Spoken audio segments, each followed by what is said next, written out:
बड़ी अच्छी FIR draft की है, वो हम आप सब लोगों के सामने प्रस्तुत कर रहे हैं। अमित शाह जी को जेल कराने तक कानूनी कार्रवाई करके ये आंदोलन अदालत में भी जारी रहेगा, कैंपेन, और उसके अलावा सड़कों पे भी।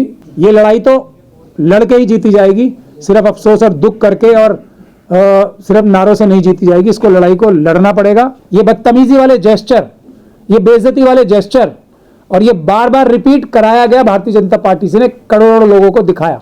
बाबा साहब के पूरे नाम में से एक शब्द को बार बार रिपीट किया, वो घृणापूर्ण था, बेइज्जती करने वाला था, और उन्होंने बेइज्जती की बाबा साहब के नाम की। मनुवादी कितना भी ढोंग, कितना भी नाटक कर लें, उनके मन में बाबा साहब डॉक्टर भीमराव अंबेडकर के लिए सबसे ज्यादा घृणा, नफरत, द्वेष है। एक साजिश करके, बड़ी कॉन्स्पिरेसी करके बाबा साहब की बेइज्जती करने की चेष्टा की गई है और बेइज्जती की गई है। मैं चाहता हूं इस पे कानूनी कार्रवाई हो।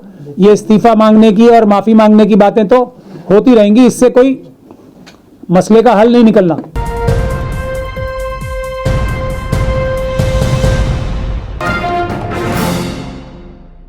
आप सभी लोगों को पिछले कई साल से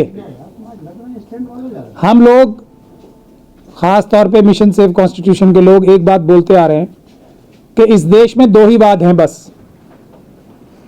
एक है मनुवाद और एक है अंबेडकरवाद।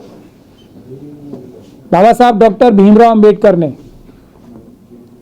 ये जो दो वाद पैदा किए थे, वो आज से 100 साल पहले करीब किए थे। मनुस्मृति को जला के उसके बाद वो भारत का संविधान लाए थे। ये जद्दोजहद और लड़ाई पिछले 100 साल से चल रही है। इसको आज पूरी दुनिया मानने के लिए बाध्य है।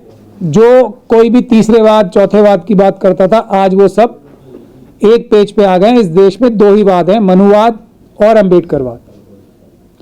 अब मनुवादी कितना भी ढोंग, कितना भी नाटक कर लें, उनके मन में बाबा साहब डॉक्टर भीमराव अंबेडकर के लिए सबसे ज्यादा घृणा, नफरत, द्वेष है, और वो ताक लगा के, मौका लगा के बैठे हुए कब बाबा साहब डॉक्टर भीमराव अंबेडकर का नाम और बाबा साहब डॉक्टर भीमराव अंबेडकर का संविधान वो नेस्तो नाबूद कर दें। और ये कहीं भी वो बात करते हैं, जैसे हम लोग बात करते हैं ना, तो कभी भी हमारे मुंह से, जो भी अंबेडकरवादी हैं दिल से, उनके मुंह से सिर्फ बाबा साहब का नाम का एक कभी भी नाम नहीं निकलेगा। या तो बाबा साहब निकलेगा, बाबा साहब डॉक्टर भीमराव अंबेडकर निकलेगा। जो लोग सिर्फ नाम लेते हैं, वो एक इशारा होता है कि उनके मन में नहीं है इज्जत। मजबूरी में, हालात के दबाव में उनको इज्जत करने के लिए मजबूर होना पड़ रहा है। अपनी राजनीतिक और दूसरी रोटियां सेकने के लिए बाबा साहब का नाम इस्तेमाल करते हैं। उसी की एक बड़ी मिसाल अभी अमित शाह साहब ने दी है। अब होम मिनिस्टर उनको कहा जाता है, तो होम मिनिस्टर वो जब तक हैं जब तक वो भारत के संविधान और कानून के तहत कार्य करते हैं। जैसे ही वो उसके बाहर जाके कोई कार्य करते हैं तो वो अपराध हो जाता है, वो एक आम अपराधी हो जाते हैं। तो ये अमित शाह जी ने अपराध किया है।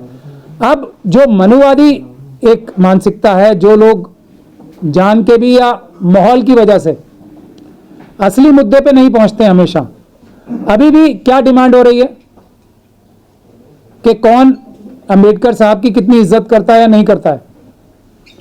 इस पे बहस चल रही है कि ये पार्टी, वो पार्टी इज्जत ज्यादा करती है या वो पार्टी इज्जत करती है। विषय ये है ही नहीं ना। विषय ये है कि अमित शाह जी को माफी मांगनी चाहिए क्योंकि उन्होंने बाबा साहब का अपमान किया। बिल्कुल माफी मांगनी चाहिए, कोई बुराई नहीं है माफी मांगने में। उनको इस्तीफा देना चाहिए, बिल्कुल देना चाहिए, कोई बुराई नहीं है इस्तीफा मांगने में और उनके देने में भी, बल्कि अच्छाई होगी। लेकिन असल बात क्या है, एक साजिश करके, बड़ी कॉन्स्पिरेसी करके बाबा साहब की बेइज्जती करने की चेष्टा की गई है और बेइज्जती की गई है। और बड़ी साजिश के तहत मैं इसलिए कह रहा हूं साजिश, और इसके बारे में कोई डिमांड नहीं कर रहा, कोई कानूनी कार्रवाई की बात नहीं कर रहा। बाबा साहब डॉक्टर भीमराव अंबेडकर ने यही कहा था ना कि हर काम संविधान और कानून के जरिए होगा। उसकी कोई बात नहीं कर रहा कि अमित शाह जी ने एक अपराध किया है बड़ी प्लानिंग से किया है कि मैं किस प्रकार से बच भी जाऊंगा, लेकिन अपराध किया है। उस अपराध को अपराध साबित करना सच्चे अंबेडकरवादियों का काम है। उसी चेष्टा में हम लोग आज आप सबको बुलाया है।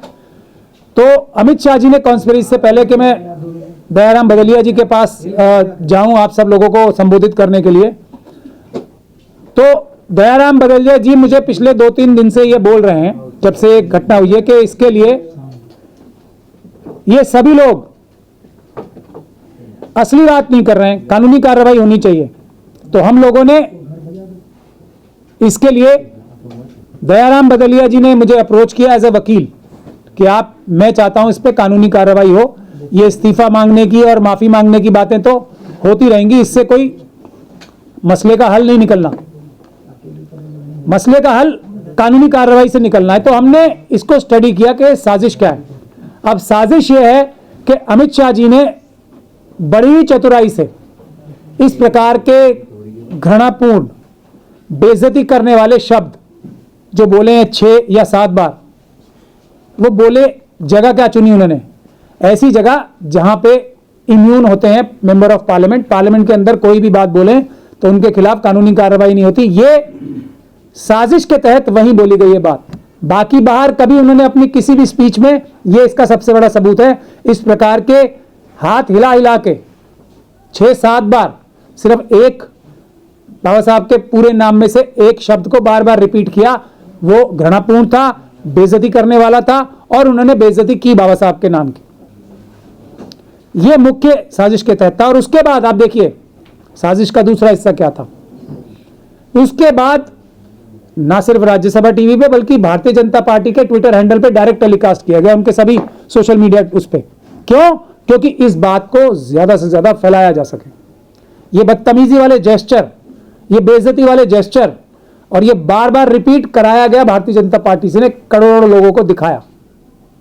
उसके बाद जो दूसरे सहयोगी दल थे, जो सहयोगी हैं उनके, जो उनके पेड सोशल मीडिया एक्टिविस्ट हैं या अनपेड भी हैं, कार्यकर्ता हैं, उन्होंने भी अपनी क्लैरिफिकेशन देने के लिए पहले वो भद्दे शब्द और उसके बाद क्लैरिफिकेशन देने के लिए, यानी कि रिपीटेडली बार बार उन शब्दों को पब्लिक डोमेन में, और ये पार्लियामेंट के बाहर हो रहा है। इसीलिए होशियार तो बहुत होते हैं मनुवादी मानसिकता के लोग, लेकिन अंबेडकर वादियों से ज्यादा नहीं होते हैं, तो वो पकड़े गए।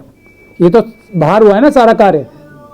यहां तक कि पीआईबी, आप सब लोगों को पता है ना पीआईबी क्या होती है, जो भारत सरकार का उपकरण है, उसने भी पहले ये चलाया, उसके बाद उनकी बाकी जो वो चलाई, जो उनका पूरा सेंटेंस था, या 12 सेकंड के बाद जो 7-8 सेकंड और चलाए या 10 सेकंड और चलाए, लेकिन पहले वो 12 सेकंड जरूर चलाए ताकि इसको और ज्यादा फैलाया जा सके, इस बदतमीजी, इस बेइज्जती को, क्योंकि इच्छा उनकी यही है, एक पंथ दो काज।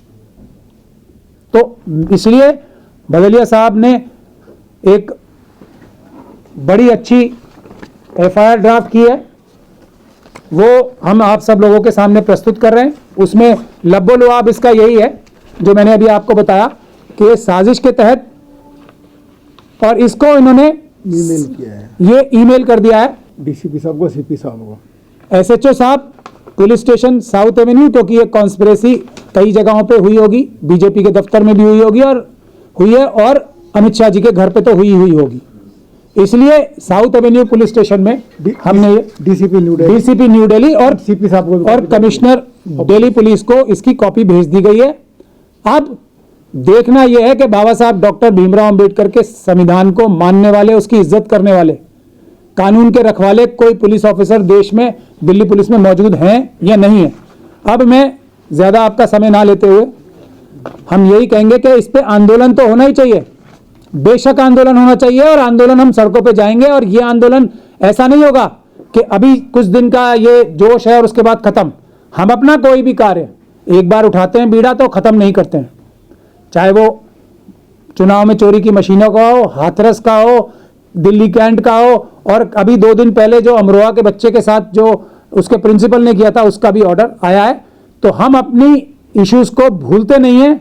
एक बार हमने मुद्दा उठाया तो उसके लॉजिकल कंक्लूजन तक, यानी कि अमित शाह जी को जेल कराने तक कानूनी कार्रवाई करके ये आंदोलन अदालत में भी जारी रहेगा, कैंपेन, और उसके अलावा सड़कों पे भी इसका एक मजबूत आंदोलन खड़ा करेंगे।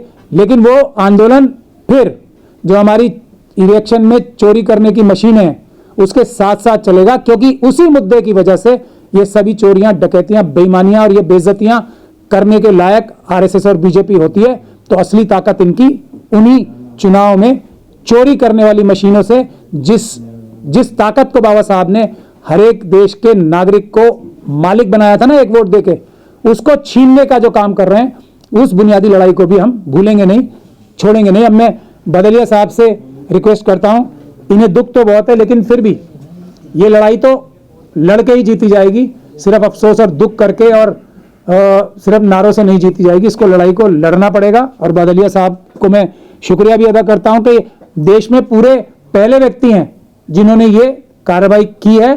और हम दूसरे लोगों से भी गुजारिश करते हैं कि वो अब इस एफआईआर की सपोर्ट करें। अब बदलिया साहब से सीख के और लोग सभी अलग अलग जगह एफआईआर ना करने लगे, क्योंकि ये बहुत टेक्निकल इश्यू है। हम बार बार बोल रहे हैं कि पार्लियामेंट के अंदर से बोला गया है, तो इसलिए बदलिया साहब के केस को सब सपोर्ट करें।